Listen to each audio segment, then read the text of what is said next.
Hey, welcome to the Press Box Chronicles with Jeff Pearlman.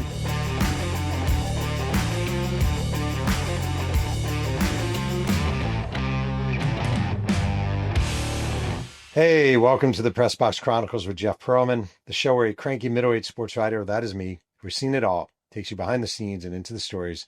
I'm your host, Jeff Pearlman. And I know this show tends to be lighthearted, which it should be because we're talking about sports. But today, sitting here on the week of September 11th, I want to talk about sort of my experiences with 9/11 as a sports writer, as a journalist, and as someone who went through it.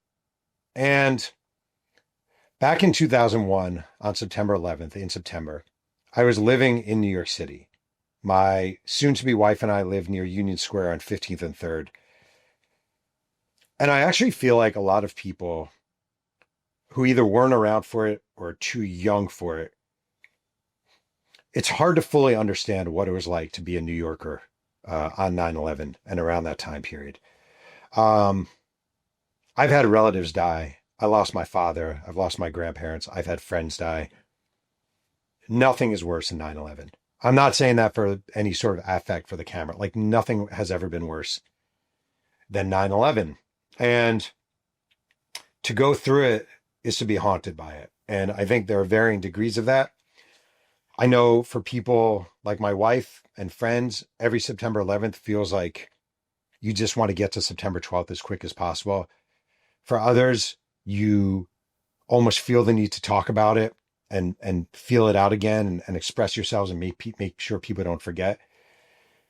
And for me, September 11th is really about one person, a 23-year-old former Columbia basketball player named Tyler Ugolyn, who I never met, but who writing about forever not only changed my approach to writing, but changed my life.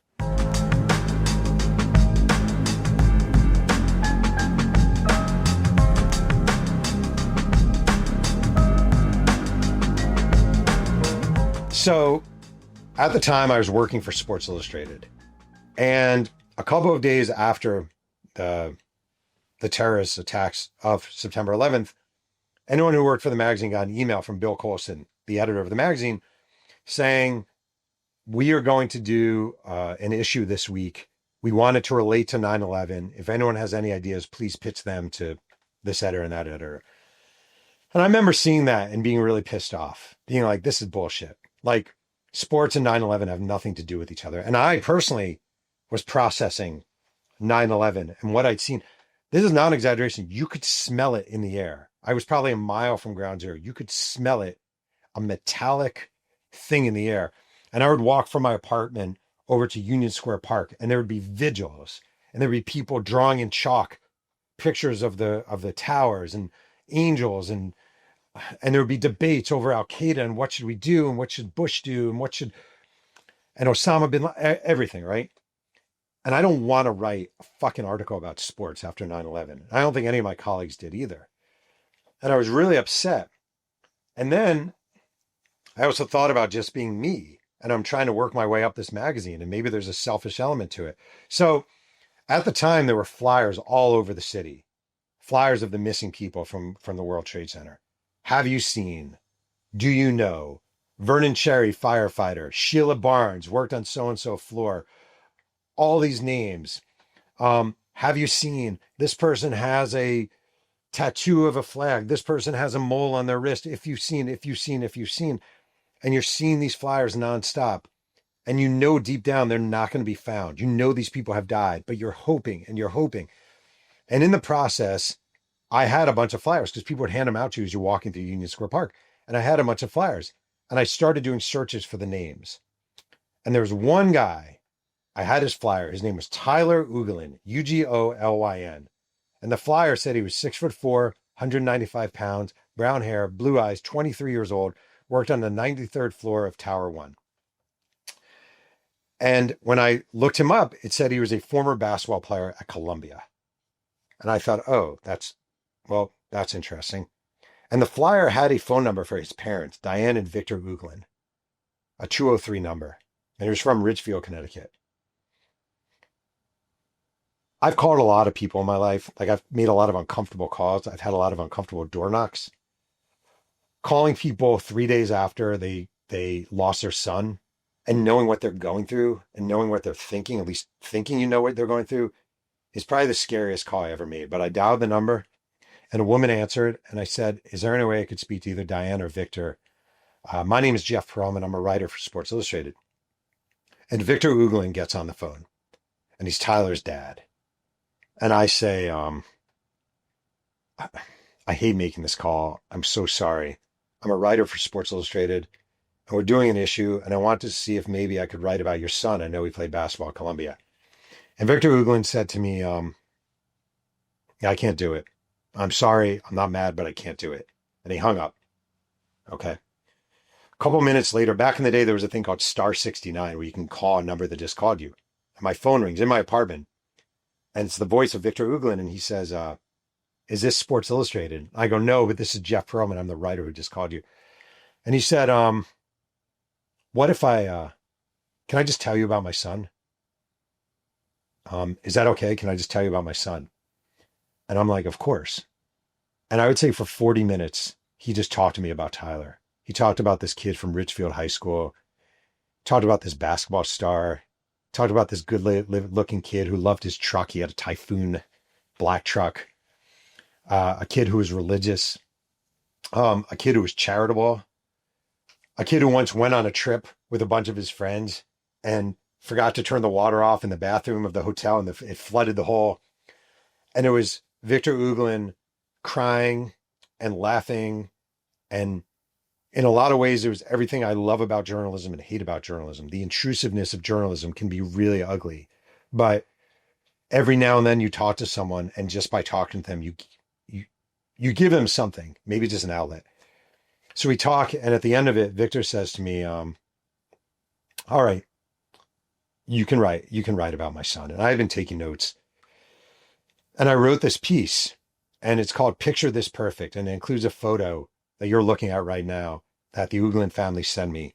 And it was Tyler before his graduation from Columbia. And he was only a Division I college basketball player for 2 years. He barely played any games. It was a rocky road, injuries. And, he didn't play that much, but it didn't matter.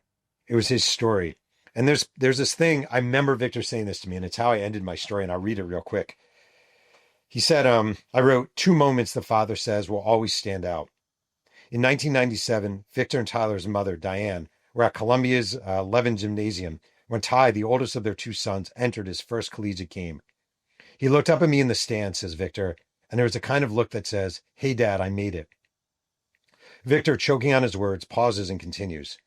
A little more than a week and a half ago, I stopped at the World Trade Center to drop something off for him.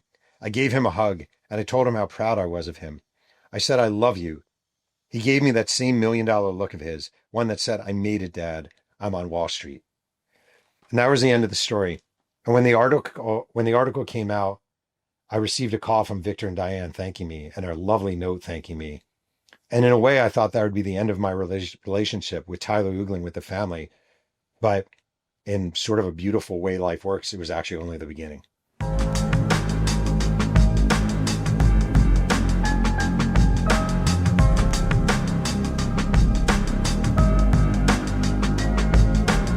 So I'm not a man of faith.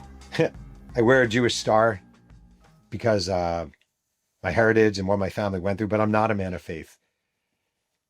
And Victor Ugolyn and I, Tyler's father, have maintained a friendship since 2001.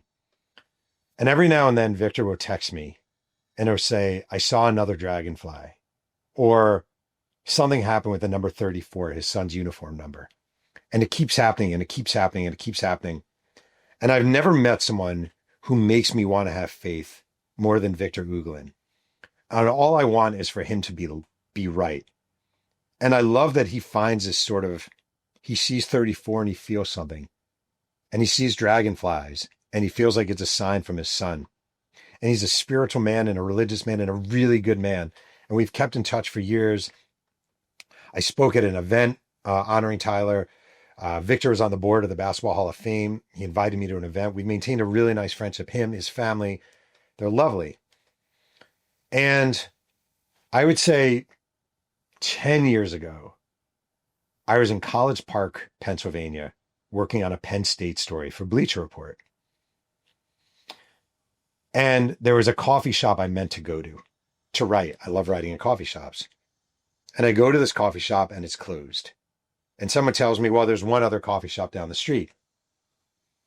And I go to the coffee shop down the street and all the tables are filled except for one spot. There's one chair and it's next to a young woman who's sitting there. And I say, hey, can I sit here? And she goes, yeah, sure, of course. And I sit down and I go, I always say this to people. I go, so where are you from? And she says, Ridgefield, Connecticut. And I said, oh, years ago, I wrote a story about a guy who died on 9/11 from Ridgefield. And she says, are you Jeff Pearlman? I'm like, yeah. She goes, I was Tyler's girlfriend. And I was sitting there, and I'm not kidding. I feel it every time I tell that story. I feel it. I was sitting with Tyler Ugolyn's high school girlfriend at the one available chair in the second coffee shop I found at Penn State University. And I called Victor from the coffee shop and told him, and he was like, see, there is something there. And I don't know if there is or isn't, but I can tell you is all these years later, I never met Tyler Ugolyn. He died 24 years ago. I never had a conversation with him. I don't know how he shook a hand. I don't know how he chewed his food. I don't even know the sound of his voice. But through writing that story, through the horrors of 9/11, through having this bond with his family, through being there with his high school girlfriend in this crazy moment, I feel a sense of belonging to that family and to that story, unlike anything I've ever written. And now, instead of just thinking about the horror of 9/11, and instead of being haunted by the horror of 9/11, I'm not just saying this to end a segment on a show. I think about Tyler Ugolyn, and I think about that beautiful family, and I think about a coffee shop in Pennsylvania, and I actually feel something whole about it all. That is a wrap for this episode of Press Box Chronicles with Jeff Pearlman. Please leave a comment below on what stories you'd like to hear more about, or if there's a particular sports figure you'd be interested in. Make sure and like and subscribe. Follow me on TikTok at Jeff Pearlman Author and on Bluesky at Jeff Pearlman. Thank you so much for diving behind the scenes and digging into the story. We'll see you next time on Press Box Chronicles.